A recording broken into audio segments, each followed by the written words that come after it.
Hello everyone. In this video आज हम भारतीय नागरिक सुरक्षा संहिता के सीरीज में सेक्शन 236 जो कि चार्ज के चैप्टर में इंक्लूड है उसे हम डील करेंगे। पहले ये सेक्शन 213 हुआ करता था सीआरपीसी का। इसके पहले हमने 234 जहां हमने कंटेंट ऑफ चार्ज और 235 जहां कुछ पार्टिकुलर के बारे में पढ़ा था कि क्या क्या पार्टिकुलर मेंशन होने चाहिए चार्ज में। इनके बारे में इन डिटेल बहुत अच्छे तरीके से पढ़ रखा है। अगर आपने वो वीडियो नहीं देखा है ऊपर आई बटन पे आ रहा होगा, आप जाके देख सकते हैं। सेक्शन 236 का टाइटल कहता है कि when manner of committing offence must be stated. मतलब आप एक चार्जशीट बना रहे हैं, ठीक है। कौन बना रहे हैं? मजिस्ट्रेट बना रहे हैं। मजिस्ट्रेट क्या बना रहे हैं? एक चार्जशीट बना रहे हैं। तो क्या हर एक ऑफेंस को का जो चार्जशीट में लिख रहे हैं, क्या सबका मैनर लिखना जरूरी है? मैनर का मतलब आपने मान लीजिए कि मर्डर किया, ठीक है, किसी का। तो किस प्रकार मर्डर किया, आप कैसे बंदूक खरीदे, कैसे घर में गए, किस तरह से गोली चलाई, वो सारी स्टोरी क्या मेंशन करना चार्ज में जरूरी है हर एक केस में? तो इसका आंसर है नो, ठीक है। तो भैया अगर कि चार्ज में जरूरी नहीं है तो कब जरूरी है मेंशन करना, ये जानना जरूरी है। तो उसका आंसर देता है 236, ठीक है। कहता है कि when manner of committing offence must be stated. कब हम जो ऑफेंस हुआ है उसका मैनर, आप ये जो चार्जशीट है ना, इसमें आप मैनर इंक्लूड करेंगे। क्या इंक्लूड करेंगे? मैनर इंक्लूड करेंगे, ठीक है। कब हम मैनर इंक्लूड करेंगे, राइट। तो इसके लिए हमको सेक्शन 236 पढ़ना होगा।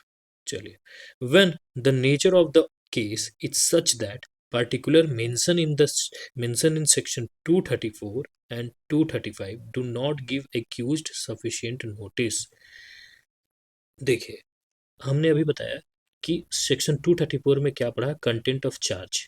कि चार्ज में आपको सेक्शन मेंशन करना होगा, उस लैंग्वेज में लिखना होगा, या प्रीवियस जो भी ऑफेंसेज है वो बहुत सारे, तकरीबन यहाँ 7 कंटेंट थे, उसको हमने डील कर रखा है, ठीक है।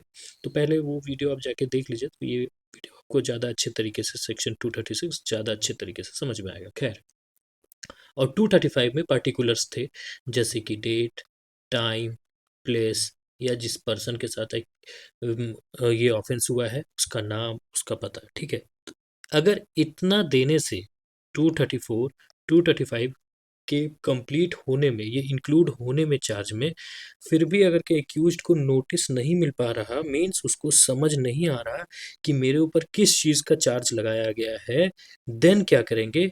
Matter with which he charge the charge shall also contain such particular of the manner. उसके बाद क्या होगा? हम उस मैनर को इंक्लूड करेंगे। मीन्स कब? जब 234 और 235 सेक्शन जो है, जिसमें कंटेंट ऑफ चार्ज और पर्टिकुलर ऑफ चार्ज, वो अगर के फेल कर जाए, काम ना आए, किस चीज़ में फेल कर जाए? एक्यूज्ड को नोटिस देने में, ठीक है ना। एक्यूज्ड को नोटिस देने का मतलब है कि एक्यूज्ड को पता लगना चाहिए, कि क्लियर कट उसे पता लगना चाहिए। हम एक वीडियो बनाया है जिसमें ऑब्जेक्टिव ऑफ चार्ज, और इंट्रो वीडियो है जिसमें चार्ज के ऑब्जेक्टिव, चार्ज क्या होता है, क्यों फ्रेम करते हैं अपन चार्ज, वो सारा कुछ डील किया है, ठीक है ना। तो अगर वो सारा फुलफिलमेंट हो रहा है एक्यूज्ड के लिए, तब तो ठीक है। नहीं हो रहा तो क्या करेंगे? अपन इस चार्ज सीट में जज जो है वो मैनर भी डिसाइड करेगा, मैनर भी लिखेगा कि हाँ भैया यहाँ से ऑफेंस स्टार्ट हुआ था और इस जगह पे खत्म हुआ। तो ये पूरा मैनर इसको मेंशन करना पड़ेगा चार्ज सीट में, ठीक है। In which the alleged offence was committed as will be sufficient for that purpose, ठीक है ना। और उतना मैनर ये इंटर करेंगे जितना कि एक्यूज्ड को क्या हो जाए, एक्यूज्ड को क्या हो जाए, नोटिस मिल जाए। मीन्स उसको क्लियर कट क्लियर कट पता चल जाए, ठीक है, कि आखिर जो चार्ज है या ऑफेंस है वो किस चीज़ का लगाया गया है और मेरे ऊपर ट्रायल किस चीज़ का चलेगा, वो आपको ऑफेंस को पता चलना चाहिए, सॉरी एक्यूज्ड को पता चलना चाहिए प्रॉपर तरीके से। तभी तो उसका जो डिफेंस लॉयर है वो तैयारी करेगा, प्रिपरेशन करेगा ट्रायल के लिए या केस लड़ने के लिए, ठीक है। तो चलिए, इसको और अच्छे तरीके से समझने के लिए आपको कुछ इलस्ट्रेशन पढ़ने होंगे, ठीक है ना, जिसमें से तो आपको ईजिली आपको समझ में आ जाएगा। थोड़ा ये कॉम्प्लिकेटेड है बट आपको समझ में आ जाएगा, ओके। तो इसका जो इलस्ट्रेशन ए है, वो कहता है कि A is accused of the theft.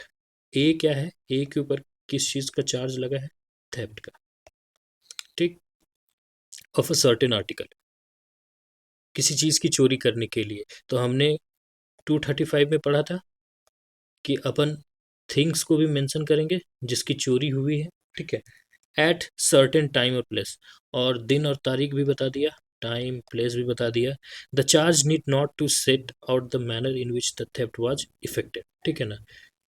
Theft बता दिया, किस चीज़ की चोरी हुई, मान लीजिए कि मोबाइल की चोरी हुई, ठीक है, कब चोरी हुआ, तो 20 जनवरी को चोरी हुआ। कहाँ चोरी हुआ, मान लीजिए हजारीबाग में चोरी हुआ, ठीक है। तो इतना मेंशन करना, अगर इतना मेंशन करने के बाद क्लियर कट एक्यूज्ड को पता चल जाता है कि हाँ भैया हमने चोरी किया है, मोबाइल की चोरी की है और इस तारीख को चोरी किया था, तब तो ठीक है। तो क्या होगा, उसको मैनर मेंशन करने की ज़रूरत नहीं है। No need to state the manner, उसे मैनर स्टेट करने की आवश्यकता नहीं है, ठीक है।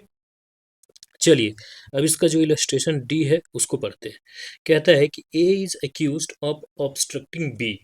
ए के ऊपर चार्ज लगता है क्या, बी को ऑब्स्ट्रक्ट करने का, और बी क्या है, पब्लिक सर्वेंट है, in discharge of his public function. B जो है वो कोई काम कर रहा है, ठीक है, मान लीजिए कि किसी को अरेस्ट करने आया है, और ए है सो उसको ये ऑब्स्ट्रक्ट करता है, रोकता है अरेस्ट करने के लिए। बी जो है सो सी को अरेस्ट करने आया, ठीक है, और ए जाके रोक देता है, ठीक है। एट गिवन टाइम और place the charge must be set out the manner in which A obstruct in discharge of B of his function, ठीक है ना। अब सिर्फ ऑब्स्ट्रक्शन का अगर के चार्ज लगा दिया जाए यहाँ पे, ऑब्स्ट्रक्शन का, और डेट टाइम बता दिया जाए तो काम नहीं चलेगा। वो प्रॉपर मैनर डिसाइड करना होगा कि ए ने, यहाँ चार्जशीट में ये लिखना होगा कि ए ने बी को किस प्रकार रोका, किस प्रकार रोका, ठीक है। तभी तो पता चले कि हाँ भाई ए ने बंदूक दिखा के रोका, लाठी दिखा के रोका, या ऐसे ही गेट बंद कर दिया, या किस प्रकार से रोका, उस मैनर को चार्जशीट में लिखेंगे, ठीक है। तो एक तो आपका एग्जाम्पल हो गया कि कब नहीं लिखना है, कब जरूरत नहीं है मैनर लिखने का, और एक है कि कब आपको मैनर लिखने की आवश्यकता है, ठीक है। इसका क्लाउज, ये सॉरी इलस्ट्रेशन अगर ई पढ़े तो कहता है कि A is accused of murder of B at given time place, ठीक है। The charge need not state the manner in which A has murder, ठीक है ना। चलिए, अब ए जो है वो क्या है, मर्डर करता है किसका, बी का। ध्यान से देखिएगा, ए जो है, मान लीजिए चार्जशीट है, ठीक है ना, आपने मेंशन किया ए ने मर्डर किया, ए मर्डर्ड बी, ठीक है। तो पहले क्या लिखा हमने कि हाँ भैया इसने मर्डर किया। दूसरा क्या लिखा, किसका मर्डर किया, तो बी का मर्डर किया। कौन से डेट को किया, तो ट्यूसडे को किया, ठीक है। डेट कौन था, 20/1/2026, ठीक है। टाइम क्या था, ये प्लेस क्या था, हजारीबाग था।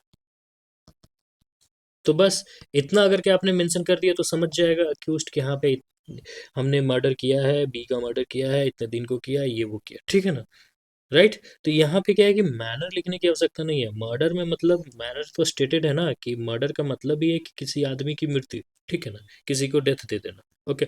तो ऑलरेडी इंक्लूडेड है, राइट। और इसका जो बी बी इलस्ट्रेशन है वो कहता है कि A is accused of cheating B at given time place, the charge must set out the manner in which A cheated B.